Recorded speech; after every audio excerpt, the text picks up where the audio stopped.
All right. Good morning, everybody. Good morning. Hope you guys can hear me well. Hope you're having a great day so far. A wonderful Tuesday. Hope you had a great Monday. Thanks for tuning in, those who did yesterday. If this is your first time tuning into Morning Momentum, my name is Matt Beard. I own a real estate investing company out here with my two partners, Cody Barton and Pace Morby. We have a lot of exciting stuff going on, especially this week. We're talking about contract negotiations. That's going to be a ton of fun. We're finishing up quarter one. We're going to be going over all of our challenges together. We have a meeting this week, and we're going to be going over those together, as well as trying to plan for quarter two. How can we be better? How can we better spend and allocate our funds within the business so it can continue to grow? And of course, how can we give more value to you guys? So excited to have you on, excited for the Morning Momentum. If you guys, again, if you don't know, we also own a virtual staffing company, vahub.com. It's all about finding leverage in your business. I'm not the one making the cold calls. I'm not the one making the text. Heck, I'm not even the one closing the contracts anymore. It's done by virtual assistants, and that is the leverage you need in your business. So if you don't have a virtual assistant yet, go to vahub.com. Be happy to talk about what your business is about, and we can learn more, see if we could be the right fit. So guys, that is super exciting. Also, another quick announcement.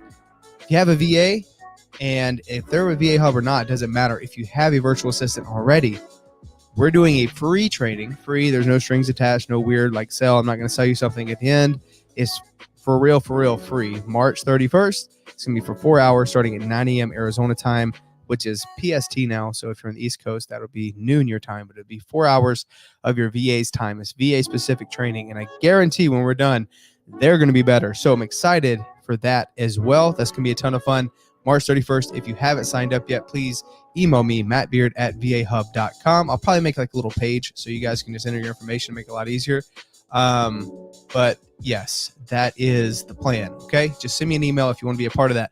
Let's get into what we want to talk about this week. Okay. So we are talking about contract negotiations. Yesterday, I was just kind of touching base with just some very, very simple things like, okay, well, this is what we're going to be doing for the week. Today and the following days, we're going to be diving into specific deals that we have done or that we're currently doing. And for today, since this is the first one, I wanted to do something that was kind of like all encompassing, a deal that we kind of had to look at it from different angles. And I think this is what you have to do if you're trying to get your first real estate wholesale deal or just real estate deal that maybe you want to take down and fix and flip, whatever. I think these are important things to think about, right? What we want to do as professionals, you guys, like, as entrepreneurs, business owners, realtors, real estate investors, whatever, you are a problem solver for that lead, for that homeowner, for that seller, whatever. You're a problem solver, right? So you have to approach these situations. Like before we go into like how we negotiate and stuff, it all comes from the same place, right?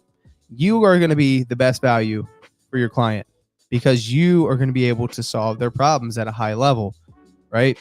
That is where you start, okay?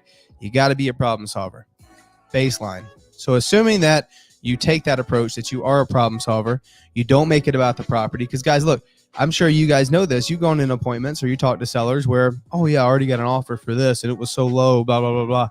I just laugh at that. Like, who are these people giving out lowball offers? It's absolutely insane because, well, I actually kind of like it too, because then I don't even have to go there. They know the bottom value, and we can just like these other folks that are giving out offers without these homeowners without any intention of them like signing a piece of paper. It helps us out, right? So we got to understand that number one, our offer is like the gold. That is the thing that I'm not going to give to anyone unless I know that they're working with me, right? So that has to happen. Number one, not giving out any offers. So with this particular deal that we were working, it was a pre-foreclosure here in Phoenix. We love pre-foreclosures. Now, guys, the challenge with foreclosures is they also have the most title issues, okay? Like the most title issues. So understand that you're going to have to contract a lot of pre-foreclosures to get them to close. That's just how it is. Because not only do you have the mortgage that is behind, 9 times out of 10, if the mortgage behind, so is everything else, right? So is the HOA, so is they may have credit card debt, or maybe they haven't paid their taxes, whatever. There's a lot of stuff. There's a lot of stuff happening. So don't be surprised when stuff comes up on the title report. You just got to be prepared, and you got to be, again, a problem solver and able to overcome these things to get these deals to the finish line. So Today's deal, I'm going to talk about briefly, was a door knocking pre-foreclosure deal. So it came from door knocking, something we're a big believer in. I wasn't the one who door knocked. I had someone on our team. His name is Ty. Ty, if you're watching, what's up, bro? I'm going to talk about Steven here. So it was a door knocking pre-foreclosure lead. Now, the thing about this property was, okay, this is someone who did want to sell, right? So that's the first thing you got to say with pre-foreclosures. This is different than a high equity absentee owner. This is different than just a regular homeowner who wants to sell their property and we're trying to get it at a discount. This is someone who is in pre-foreclosure. So what is going on? They said that in the perfect world, this guy wants to sell his property. Okay. He actually already raised his hand and said, yeah, I'd be interested in selling. I'm currently taking offers. But that's not where we start with pre-foreclosures. We always start with, how can I help you? Is this something that you want to try to save your property? Do you want to try to keep your property? Right? Is that plan A? Then maybe I should kind of push you down that path. Like, I'm not going to be able to do a lot of the paperwork for you. I can't legally tell you what to do, but maybe I can just steer you in the right direction, or point you in the right direction would be the better word, right? Say, hey, so these may be the things you want to look at. But if you want to sell your house, right, if this is the option that you're looking at, or if this is a plan B, let's talk more about that. How can I help? Right? So the challenge with this guy, Steven, was he was already taking offers and his property was in good condition. Like, he'd barely lived in it. He owned it for, 6 years, and he barely lived in it. He was always traveling around doing stuff, very clean. So it wasn't like our typical ugly house, right? This is actually kind of like the Zillow special kind of house. Like, it was basically, you buy it, you move in, it's ready to go. Maybe replace the carpet just because you may want some new carpet. And the carpet wasn't bad either. It's just like, maybe just put new carpet in to get that fresh home smell, new stuff. People move in, and it's not that expensive to replace carpet. So, maybe that's the only thing. Everything else is super duper clean, tile clean, granite countertops, nice, modern. I mean, the landscaping out back, some weeds needed to be pulled, but nothing crazy. So I'm like, what's going on here? What's up with this guy? And he's like, well, I'm currently taking offers, but I want 280,000. Right. Well, this house is worth like 305, right? Maybe 310. So this guy wants 280,000. That's why no one's buying this property. I walked in, Ty had set the appointment. I was in the appointment sitting there with him, and I'm looking at his like island in his kitchen. And on his island, he's got letters from other investors. He's got, all these people always calling him, texting him. He's got phone numbers saved. Like, you got to, number one, understand, when you go to any appointment, doesn't matter if it's pre-foreclosure or not, you're not the only buyer. Okay. So yeah, you may say, I'm the right buyer for you. That's what you have in your heart. But like, look, these people are lying. They will definitely tell you one thing and do another. Like, oh, nothing again. I'm just super busy right now. So just give me a couple of days. Right. They're definitely talking to other people. Okay. So I want you guys to understand that buyers are liars and sellers are worse. That's the saying, and it's the truth. So as I'm sitting there in the living room, the last thing I want to do is give this guy an offer because he's talking to like 10 other people, right? Why in the world would I want to give out an offer when there's like so many other people involved here? Then I just become commoditized, right? So instead, on these kind of appointments, when I know he's talking to other people and I know he's not ready to commit to anything, then the last thing I want to do is actually give him a solid number. So I'll be super vague, okay? So when I'm in these appointments, number one, we focus on building rapport in the beginning, right? Wanted him to understand that we are decent people. So this is COVID. I'm wearing a mask. We're sitting there talking. And again, I'm asking questions to find out what his arrears are. Because if he wants 280, property's worth 305, that's like retail, right? There's not much I can do there. So what does this guy actually owe on the property, and what does he really want to walk away with? Okay, so that's super duper duper important. What are the arrears?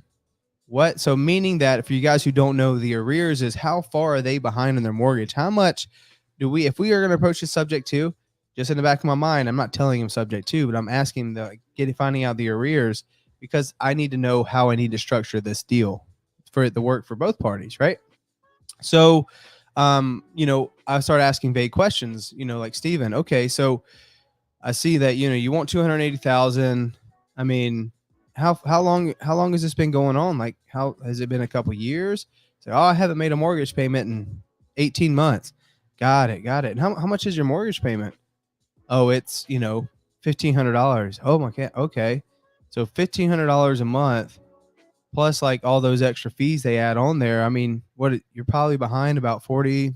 I'll normally overshoot because they'll always correct you if it's too much, right? So you're probably like what, $50,000 behind, something like that. And he was like, no, 38,000. It's like, perfect. Thank you for giving me that. And the amount that's left on the mortgage right now, is that like around 200, something like that? It's like, yeah, it's 205. Got it. So I got the information I need.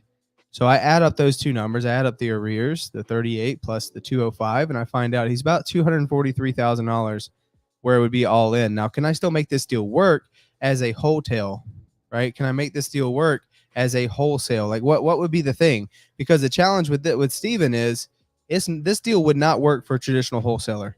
This deal would not work because like if you do your numbers at 305 with a cash offer, I need to be buying this property. Even if it's in good condition, I need to buy it for like 225, 230, and that's less than what he actually owes. Okay. So again, knowing that we're going to be able to probably list this, and if we take it down, it's market ready to go right now. If I take those numbers at 205 and I add up his arrears, which he says is around 38,000, I'm like, okay, so this guy wants to walk away with 40K. And I say, okay, so after everything's said and done, the arrears are paid, mortgage is paid, you're hoping to walk away with like what, 10 grand? And he's like, yeah, that sounds about right. And I'm like, okay, well, he just all of a sudden just dropped his price without him. I don't know if he consciously did this or not, but this happens a lot, guys. When you start problem solving and start asking the questions with answers for your prospect, they start really showing their cards. Like this guy really didn't want. He knew 280 was a little too much because he's not getting offers anywhere near that. But when I said 10 grand, he was like, holy crap, I can actually probably get 10 grand from this, right? Insane. So I had said that. So, okay, got it. And probably no one's even meeting you close to that price. He's like, no, everyone, I get a lot of people saying 200, 220, blah, blah, blah. I'm like, yeah, got it. And you know what? That is the reason why I'm here. A lot of folks can't buy your property. This is not a good fit for someone like me, a cash buyer. Well, why is that? Right? It's like, well, if someone's going to buy this with cash, this is where they need to be on their price. And this is why you're getting those offers. But we actually acquire properties in multiple ways, right? We don't have to just go cash. We can focus on the money you want to walk away with. We can structure it in a way that you get that cash and we can make sense of it on our end. But Steven, the last thing I want to do is try to really talk about numbers because it seems like you really want to get some other people in this property. He's like, yeah, well, I have Zillow coming out on Thursday. I think it was one of those days, right? He's like, so I have Zillow coming out. I'm like, perfect. Well, I don't think it makes much sense for us to really go deeper on, hey, let's do this, let's do that, because I just don't think you're quite there yet. And he's like, yeah, you're right. I want to talk to a few other people. So that's perfect. So what we should do here is you should talk to Zillow, okay? And the thing about Zillow is they're going to have inspections. They're going to do all this, but at least I want you to go through that experience. And then let's recap Thursday afternoon once they leave. He's like, okay, that sounds good. In the back of my mind, I'm knowing Zillow is not going to be able to do is not going to be able to pay the price he really wants to pay anyways. And to be honest with you, we're going to be really close with Zillow with a deal like this because, if we structure as a hotel and a subject to, we can pay more for that property and we can probably acquire it for, 85 cents on the dollar rather than having to buy it at 70 or 75 here in Phoenix. Okay. So very unique situation. I'm problem solving as I'm going through this conversation with him, realizing this isn't a wholesale, but maybe if I can get it on subject to terms, right? So we don't have to go get private money. This property needs literally nothing. We can just take it down and resell it. And I know right now it'll sell for 305 and there's a pending comp right down the road for 320. When that sells, it's going to be insane. So we want to try to work this deal out with this seller. So Zillow wants to come in, but before I even finish all that, I start talking, we talk about the walk away money and we talk about other buyers being on the table and him wanting to talk to other folks. Obviously I'm like, I respect that. The last thing I want to do, Steven, is get into a bidding war, give you a number, and then next thing I know, I'm having to pay more and more and more. I'd rather figure out a number that you would be happy with and we can work together on. But I said, I don't think you're there yet. I think you still need to talk to Zillow. And he's like, yeah, you're right. I definitely already told him to come out. I at least want to hear what they got to say. That's awesome. So also, Steven, like that's what you should do. But what else besides the house? What else other than the walkaway cash? Like, you sell this thing. I know you said you're going to move in with your sister, right? I got that during the rapport building side. I know you said you want to move with your sister, but like, how does that work? Do you want to, like, do you need cash to do that? Do you need cash to find that rental that you want to move into after, you move your stuff to your sister's, but you want to find your own rental? Like, do you need cash to do that? He's like, yeah, I was going to take the money I make on this house and do those things. They got it. So, the challenge about selling this to a Zillow or, an iBuyer is when they close on the property, they close. They expect you to be out. They expect you to be vacated, right? There is no, what we call post possession. The cool thing about, working with, I'm pretty sure that we're not the only folks that do this, but someone like us, we are able to be pretty flexible with keeping you in the property even after closing, so you can take that cash and do what you need. Even if it's a couple weeks or 3 weeks, to take the cash, pay for a storage unit, take the cash, put the first and last month down on a rental, do all these things, and you can organize that with the cash you get from closing, rather than having to take everything out and be out of this place before you even get the cash in the first place. Which I don't know about you, but that sounds like a big hassle. He's like, oh my God, I didn't even think about that. I'm like, yeah, well, that is just something to consider, right? So fast forward, that is like a specific need. Okay. So it's more than the property. It's more than the price. It's more than, whatever number they want to walk away with. What are some specific needs that this person needs? And sometimes you have to paint the picture for them. That is the reason why I wanted to show you guys that. Sometimes I have to, like, that is big. It happens for a lot of the clients, is they don't understand that they have to be out of the property before they get the money for a lot of these iBuyers. So how can we provide something that they can't? We're able to be flexible and give them that post possession so they can do what they need to do. And by painting that picture, all of a sudden it planted a seed that, oh my gosh, well, I thought I had this thing right. I thought Zillow would be the one that was going to offer me the most money, but is more money going to solve my issue of, if Zillow can pay $5,000 more than these guys, is the $5,000 like worth it? Because I can't get out of here by the time they close. I need that time. That is very, very important. So I would say, before you guys get to the point where you start negotiating, really, before you start getting that contract, you need to find out the specific needs. Pace calls it the rabbits, right? So how can you find, he has his own story for that. I won't get into that, but how can you find the specific needs of your client that maybe they haven't communicated with you up to that point? Right? But you're going to have to paint the picture and put two and two together. As a good problem solver, you have to be able to go back, bird's eye view, look at the situation as a whole, and how can you solve that problem? So with this particular person planted that seed, I called back on Thursday afternoon. He's like, yeah, I'm super busy. I'm driving Amazon and stuff. But yeah, Zillow came out and they offered me 200, and it was like 263 or something.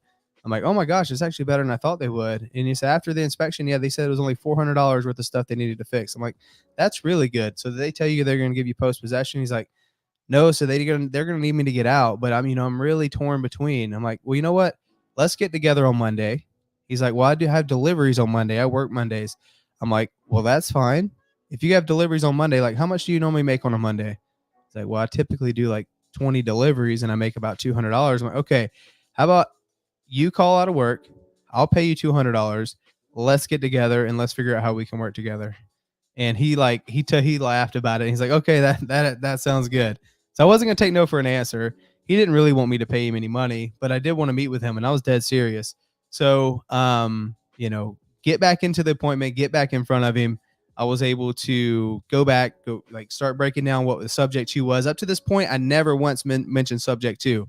Yeah, I think a lot of you guys get lost in the sauce. A lot of you guys get lost in, oh, I need to present them these options. Oh, I need to break down subject to and tell them this story about whatever, right? I never once mention subject to, up to the point where we're sitting down and ready to get the contract. And I pitched him on the subject to us acquiring the property. I have to ask myself, is this someone that we're going to hold or we're going to try to flip this? There was enough equity in the deal in this particular property that we're going to flip it. On the hold side, his payments were way too much. I could not rent out the property and get any kind of cash flow, so it would not work as a subject to hold. It worked as a subject to acquire the property, acquire the current loan in place, so then we can take that equity and flip the property. And if we were able to give Steven the time he needed so he can get his stuff out and move in with his sister and get his rental, we were able to give him the cash he needed And we were able to acquire the property at a good enough price where we felt safe on taking that down and listing it. I think we listed it at 315, so it's competitive, and it sold rather quickly. And I think that was like a 30 some odd $1,000 deal. So, you know, as a wholesale, it would not have worked. As a subject to hold, would not work. Retail, we could have referred it to a realtor, right? But he was already taking offers from Zillow, and that was already off the table. So how can we structure a deal with these folks? And you ask yourself the same question. How can you structure a deal with your prospects, the people you already paid for, the leads you already paid for? How do you structure a deal that is going to be able to be advantageous for them and your company can make money too? This was just a level of problem solving for someone who was in pre-foreclosure, to give them the time they needed, solved his problems. We acquired the property at good enough terms to where we felt comfortable and safe with the property in its current condition because we had already did our inspection, gave him the cash, gave him post-possession. And in the meantime, we got photos of the place. We got professional photography. So by the time he moved out, the property was already going on the market. So it's a very short period of time, and it sold, I don't know, within like 4 days. So guys, when it comes to contract negotiation, always understand there is no one size fits all. There's no silver bullet. It's always being a problem solver. And how can you think about the prospect first, the person that's sitting across from you, or the someone, whoever's on the phone? What is their specific needs? Why are they even entertaining your call? They have something going on that they haven't told you yet, right? Because in the perfect world, someone's just going to go work with a realtor or just go sell it to an iBuyer. But what's going on in this situation where they feel like their best bet is selling it to an investor? And how can you solve their problems and come across that they can trust you and that you're going to perform and make it happen? So guys, I hope you take a lesson from this, understanding that you need as many tools as you can in your tool belt. If you're not a Subject 2 student, go to sub2.com. Pace is an amazing mentor. He's got a million videos on this stuff. If you're just getting into wholesaling, we have so much content around wholesaling. If you don't have a virtual assistant to help you close, if you don't have a virtual assistant to help you find leads like Steven, go to vahub.com. We're trying to help you. If you already have deals, how can you be more consistent? If you haven't gotten a deal, how can you get a deal? Right? That is the purpose of doing this, guys. I hope you got some value from this and you can be a better problem solver for your leads, have more tools in your tool belt, so you can do that. Guys, if you got some value, please like this video, share it with your friends or family, whoever you feel like would get more value. If you haven't already, please go to Matthew Beard YouTube channel. It's got my little cartoon guy up here in the top right-hand corner. You can't miss it. Go to my YouTube channel. I want to implore you guys to subscribe. That would be super duper awesome. We go live every single morning doing these morning momentums. We're going to continue doing it this week, talking about other contracts, other deals that we either done or we have going on. And that's going to be awesome to share with you guys. Again, hope you got some value. Hope you have a wonderful Tuesday, guys. And I will see you tomorrow. Peace.